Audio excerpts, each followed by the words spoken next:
행복을 향한 나의 눈이 번쩍, 지혜를 향한 나의 귀가 번쩍, 세상을 향한 나의 마음을 활짝 열리게 해준 신부님의 토요특강. 참교수님 반갑습니다.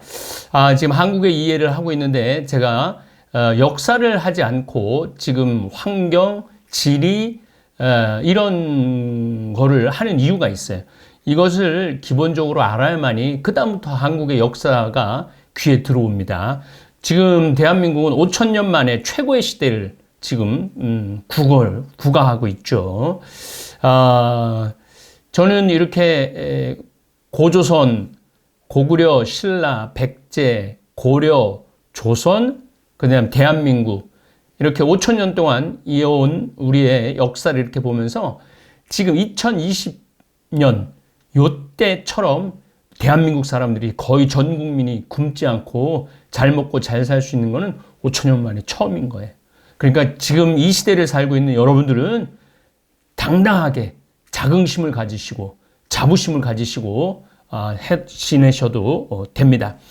일본은 이미 대한민국의 추월을 당합니다. 사실은 중국 알기를 우리가 우습게 알죠. 일본 알기를 우습게 알고, 조선시대는요, 대국이라고 청나라, 명나라, 청나라, 대국이라고 해갖고 4대주의, 형님으로 모시고, 아버지의 나라로 막, 그러고 일본은 또, 우리를 얼마나 괴롭혔어요.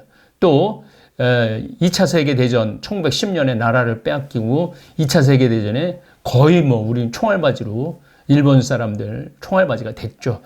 그런데 지금 우리가 일본을 추월을 합니다. 누구치 유키오 교수가 발표한 내용은 이미 일본은 한국에 추월을 당했다는 거예요. 경제적인 면이나 사회적인 면이나 문화적인 면이나 K-팝, 그 다음에 K-영화, K-드라마, 또 K 음식, 코리아 음식, 코리아 팝송, 우리 지금 방탄소년단 아이들이 얼마나 지난번 월드컵 갔을 때도 개막전에 초대를 받아갖고 그거를 띄워주니 얼마나 대단한 거예요.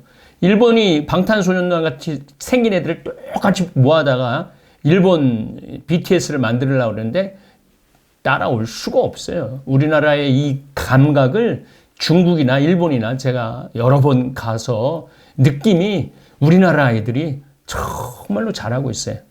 젊은 아이들이 정말 영화도 봉준호 감독도 영화를 잘 만들지만은 연기도 참 잘해요. 한국 사람들이. 이게 어디서 오는 거냐? 바로 사계절. 봄, 여름, 가을, 겨울이 뚜렷하고 한국 사람들은 신기가 있어요. 신기. 신명이 있어요. 신명.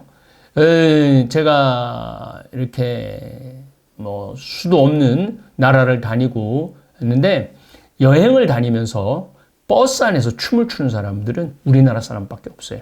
그러니까 춤을 얼마나 잘 추는 거야. 흔들리는 버스 안에서도 춤을 추고 노래를 하니 얼마나 우리가 신기가 많은지, 신바람이 많은지 알 수 있죠.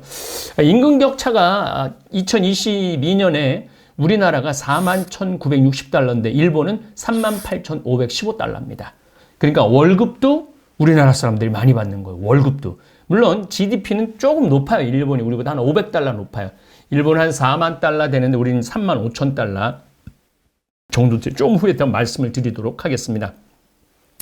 1985년 일본 플라자 합의 이후에 일본은 2.9% 성장했습니다. 지금까지. 근데 한국은 285%가 성장했어요.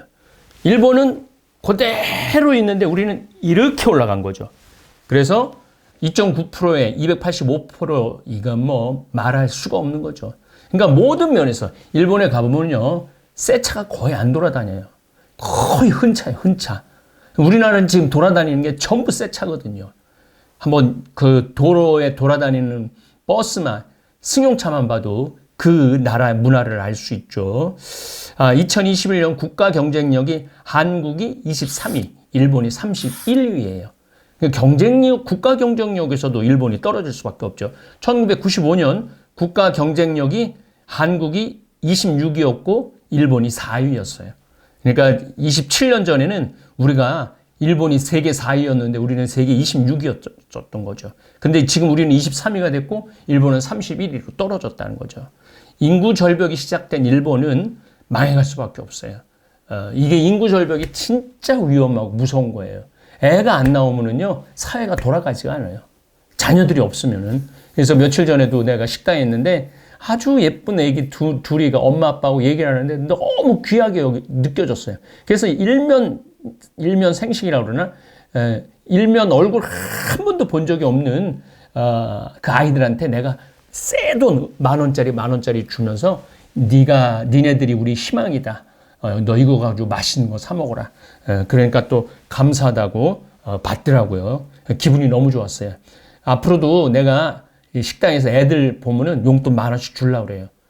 그런 한 사람이라도 그런 노력을 기해야지 우리 이 나라가 발전할 수 있습니다. 1990년 일본이 AA에서 A+로 상승을 했는데 지금은 A+에서 AAA로 하락을 합니다. 우리나라가 신용등급이 일본보다 훨씬 높습니다. 2022년 한국의 GDP는 1억 9,077억 달러. 이게 어마어마한 거예요. 2266조 3천억 원. 역시 세계 10위를 차지할 것으로 예상이 됩니다. IMF 전망이 실현되면 한국은 지난해부터 내년까지 경제 순위를 10위를 3년 연속 유지하게 됩니다. 10년 한번 12위로 떨어졌다가 10위로 계속 3년 연속. 한국의 GDP 순위는 2005년 10위를 기록한 이후 줄곧 10위권 밖에 있다가 2018년 비로소 10위에 올랐습니다. 하지만 이듬해인 2019년 12위로 두 단계 하락했다가 2020년 다시 10위를 탈환했어요. 그래서 2020년, 2021년, 2022년 한국 경제 규모가 10위입니다. 대한민국이 국민소득이 34,980달러예요. 근데 일본은 42,620달러. 역시 GDP는 아직까지는 일본이 높은데 우리나라가 앞으로 2, 3년 내면 이거 GDP도 초월한다고 그래요. 개인 국민소득도 초월한다고 그래요.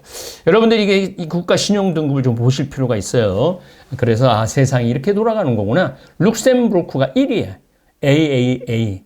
독일이 역시 1등급이에요. AAA. 그 다음에 뉴질랜드, 스위스라는 나라가 이 나라도 공부해보면 참 재미난 나라예요.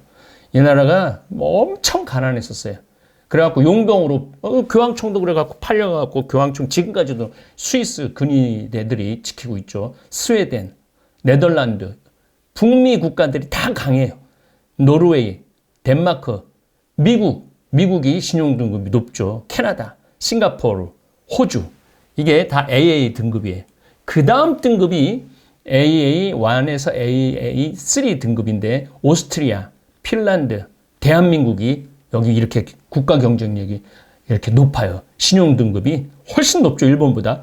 프랑스보다도 우리가 높고 아랍에미리트보다 높고 영국보다 높고 마카오, 대만, 벨기에, 케이맨 제도, 카타르. 이번에 카타르 월드컵 때 얼마나 돈을 300조를 쏟아붓대요. 그 월드컵 한다고. 그 카타르보다 우리가 경쟁력이 훨씬 좋죠. 그 다음에 홍콩, 맨섬, 체코. 그 다음 등급이 A1에서 A3 등급이에요. 이게 쿠웨이트, 칠레, 에스토니아, 일본이 한참 우리보다 국가 경쟁력이 낮죠. 한 등급 낮은 거예요. 중국, 이스라엘, 사우디아라비아, 아일랜드, 슬로바키아, 폴란드, 몰타, 버뮤다, 아이슬란드, 말레이시아, 리투아니아, 라트비아, 보츠와나, 슬로베니아. 그래도 아프리카에서 한 나라가 있네요. 자, 그 다음에 아주 등급이 나쁜 나라들을 좀 소개시켜 드리도록 할게요. 멕시코, 페루, 모리셔스라는 아프리카의 진주죠. 태국, 스페인, 포르투갈, 스페인이 그렇게 잘 사는데도 등급이 신용 등급이 그렇게 낮아요. 포르투갈, 우리가 이번에 축구해갖고 이긴 나라. 그 다음에 불가리아, 헝가리, 파나마, 안도라, 우루과이도 신용 등급이 낮죠. 우리하고도 축구해갖고 비겼죠. 콜롬비아, 필리핀, 인도네시아, 바베이도스, 나미비아, 인도, 루마니아, 남아프리카 공화국, 카자흐스탄, 헝가리. 진짜 놀라운 건 이탈리아가 이렇게 등급이 낮아요. 그러니까 우리나라가 얼마나 살기 좋은 나라가 됐고 경쟁력이 얼마나 좋은 나라인지 알 수 있죠. 2021년 7월 유엔 무역개발회의는 1964년 이후 처음으로 대한민국을 선진국으로 분류를 합니다. 그래서 오바마도 대한민국은 이렇게 얘기를 합니다. 이미 선진국인 대한민국의 교육제도를 미국은 배워야 한다. 이미 선진국이라는 단어를 써요. 그러니까 우리나라 여러분들 지금 선진국에서 살고 있는 거예요. 60년 전 아프리카 국가들보다 가난했던 한국이 이제 서구의 선진국들과 어깨를 나란히 하게 된 것이죠. 그런데 우리나라 국민들은 헬조선이라는 그런 단어로 이런 화려한 너무나 자랑스러운 것들을 지우고 있죠. 이게 헬조선이라는 말을 이명박 시대 만들어낸 거예요. 이명박 시대. 그러니까 정치하는 사람들이요. 얼마나 이 분위기를 중요시 여겨야 되는지, 환경을 어떻게 개척해 나가야 되는지 우리가 정치인들을 정말로 똑바로 두 눈 똑바로 뜨고 바라볼 필요가 있죠.